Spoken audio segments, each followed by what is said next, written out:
ऐसे कैसे खाना हो गया? एक रोटी तो और ले लो। चावल लोगे?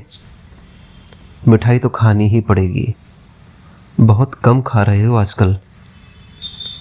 ये कोई डाइटिंग करने की उम्र है क्या? ऐसी बातें करके हम हमारे अपनों को ठूस ठूस कर खिलाते हैं। पर क्या हम जानते हैं कि अधिक भोजन फायदा कम नुकसान ज़्यादा करता है। आयुर्वेद कहता है कि जितनी भूख हो उससे कम खाओ। प्रकृति कहती है कि मनुष्य की प्रवृत्ति है सूर्यास्त होने के बाद हमें कुछ नहीं खाना चाहिए, जबकि हम रात में 11 बजे 12 बजे 1 बजे तक पार्टी करते हैं, खाते हैं। क्या आप जानते हैं कि अंग्रेज़ों के आने से पहले पूरे भारत में इतना अच्छा अनुशासन था कि सूर्यास्त के बाद कोई खाता नहीं था। डिनर जैसी कोई चीज़ ही नहीं थी और प्रातः 4 बजे उठकर पहला भोजन सूर्योदय के साथ 6-7 बजे तक हो ही जाता था। हमारे पेट का साइज़ आपको पता है कितना है? हमारी दोनों हथेलियों को जब जोड़ते हैं उसमें जितना भोजन आता है वह हमारे पेट का साइज़ है।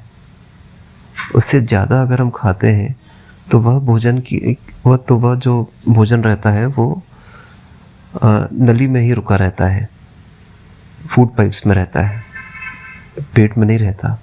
तभी ज़्यादा खाना खाने पर अनईज़ी फील करते हैं। ये अच्छी बात थोड़ी है। जो भोजन पचता नहीं है वह विष का काम करता है, जहर का काम करता है। तो क्या आप चाहते हैं कि अपने स्नेही जनों को जो आप इतने प्यार से भर भर के भोजन करा रहे हैं वह उनके लिए जहर का काम करे, उनका स्वास्थ्य खराब करे? हम क्या खिला रहे हैं इस पर तो ध्यान देना ही चाहिए, पर कितना खिला रहे हैं इस पर भी ज़्यादा जोर नहीं देना चाहिए।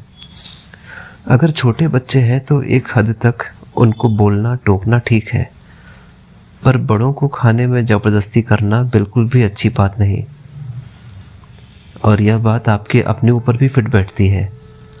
हम हमारे पाचन तंत्र को, हमारे पेट को, हमारे डाइजेस्टिव सिस्टम को हम कभी आराम देते ही नहीं। जब से पैदा हुए हैं तब से रोज़ खा रहे हैं। मैंने अभी पिछले साल सदगुरु का एक वीडियो देखा था जिसमें उन्होंने यही बात कही थी कि हमारे डाइजेस्टिव सिस्टम को आराम देना बहुत ज़रूरी है और उसके लिए भगवान ने एक दिन बनाया है, एकादशी का। इस दिन हमें प्राकृतिक रूप से भोजन की आवश्यकता नहीं रहती। हम बड़े आराम से बिना कुछ खाए दिन भर रह सकते हैं। तब से 1 साल हो गया मैं हर महीने 2 बार हर एकादशी में निराहार रहता हूँ। पूरा नियम तो फॉलो नहीं कर पाता, मगर 24 घंटे कुछ भी नहीं खाता, फलाहार भी नहीं, फल भी नहीं। अब धीरे धीरे कोशिश करूँगा कि अगले दिन की सवेरे पारण के समय तक इस नियम को ले जाऊँ। इससे पहले मैंने कभी व्रत नहीं रखे। नवरात्रि में, शिवरात्रि में अगर आधे दिन का भी उपवास कर लो तो बुरी हालत हो जाती थी, मगर एकादशी में मेरे को कभी कोई दिक्कत नहीं आई। यहाँ तक कि निर्जला एकादशी में भी बिना पानी पिए रात तक आराम से रहा। महाभारत में श्री कृष्ण ने मात्र 1 चावल का दाना खाकर पूरे संसार का पेट भर दिया था। हम क्यों इतना भर भर के खाते हैं? और सबसे बड़ी बात कि हमें हमारे शरीर की सुननी चाहिए। उसे भूख लगी है कि नहीं, उसे भोजन चाहिए कि नहीं, पानी चाहिए कि नहीं। और जो लोग गिनती कर कर के पानी पीते हैं, इसके दुष्परिणाम सामने आने लगे हैं। यह पश्चिमी एलोपैथी एक्सपेरिमेंट थे कि दिन में आपको 5 लीटर पानी पीना है, 7 लीटर पानी पीना है। इससे आपके शरीर में जो आवश्यक एलिमेंट्स होते हैं वह पानी के साथ बह जाते हैं, निकल जाते हैं। राजीव दीक्षित जी ने कहा है कि पानी आप अच्छे से पियो, मगर बार बार नहीं।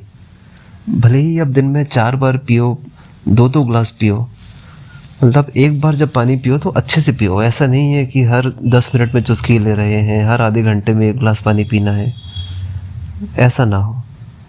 मैं फिर कह रहा हूँ कि आप लकीर के फ़कीर ना बनो, अपने शरीर की सुने। जब प्यास लगे तब पिएं, बस नियम बांधकर कि हमको पानी पीना ही है, एक बोतल खत्म करनी ही है, ऐसा ना करें। अपने शरीर की सुनिए। अंत में ध्यान रखें, कम खाने वाला कभी बीमार नहीं पड़ता। नमस्कार, धन्यवाद।